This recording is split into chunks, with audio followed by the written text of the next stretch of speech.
আজি পবিত্ৰ ঈদ উল ফিতৰ ত্যাগ শান্তি আৰু ভাতৃত্ববোধৰ বাণীৰে ৰাজ্যৰ আন আন প্ৰান্তৰ লগতে তীৰ্থ নগৰী হাজোতো দেখা গল ঈদৰ উখল মাখল পৰিৱেশ মাহজোৰা ৰমজানৰ ৰোজাৰ অন্তত সকলোৱে অংশ লয় সমূহীয়া নামাজত আজি হাজোৰ ইছলাম ধৰ্মাৱলম্বী লোকসকলে ব্যাপক উলহ মালহেৰে উদযাপন কৰিছে ঈদ উল ফিতৰ ৰাজ্যৰ বিভিন্ন প্ৰান্তৰ লগতে হাজোৰ বৰ্ণিৰ পূব ঈদগাহ ময়দানত কেইবা সহস্ৰাধিক ইছলাম ধৰ্মী লোকে আদায় কৰিলে ঈদ উল ফিতৰৰ সমূহীয়া নামাজ ঈদৰ নামাজৰ পিছত একেলগে কেইবা সহস্ৰাধিক ইছলাম ধৰ্মী লোকে আল্লাহৰ ওচৰত বিশ্ববাসীৰ মংগল কামনাৰে কৰিলে দুৱা ঈদৰ নামাজ আদায় কৰে হাফিজ মৌলানা মুফতি মনছুৰ আলীয়ে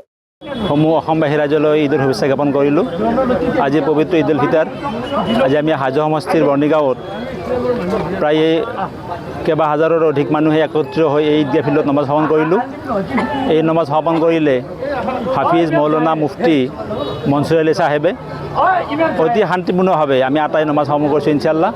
আৰু আগলৈ এইদৰে শান্তি সম্প্ৰীতি বজাই ৰাখি আমি ঈদৰ নমাজ কৰি যাম বুলি আশা ৰাখিছোঁ গোটেই বিশ্ববাসী ৰাইজলৈ আমি শান্তিৰে দোৱা কৰিছোঁ আজি ইয়াতে গোটেই দোৱা হৈছে গোটেই বিশ্বৰ শান্তিৰ কাৰণে লগতে আমাৰ যিসকল ভাই ইতিমধ্যে এণ্টিকেল হৈ গৈছে জিন্দা মুৰ্দাসকলৰ কাৰণে দোৱা হৈছে ইনশাআল্লাহ হাজোৰ পৰা কমলা কানাডাছৰ ৰিপৰ্ট অসম আদিত্য NKS হুণ্ডাইলৈ স্বাগতম নৰ্থ ইষ্টৰ প্ৰথম GDSI 2.0 ফিচাৰ্ছ ডিলাৰ হৈছে NKS হুণ্ডাই অত্যাধুনিক সা সুবিধাৰে তৈয়াৰী most আপডেটেড হুণ্ডাই ডিলাৰ এতিয়া ডিব্ৰুগড়ত আমাৰ NKS হুণ্ডাই ডিলাৰত open sales consulted room customer ৰুমৰ লগতে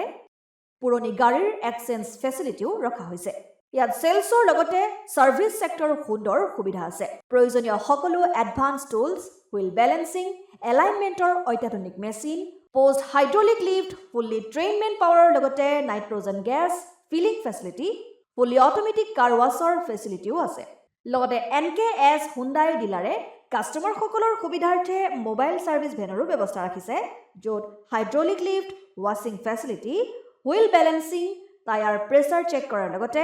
বহুখিনি সুবিধাই উপলব্ধ আছে NKS হুণ্ডাইলৈ আহক আৰু সুবিধাসমূহ গ্ৰহণ কৰক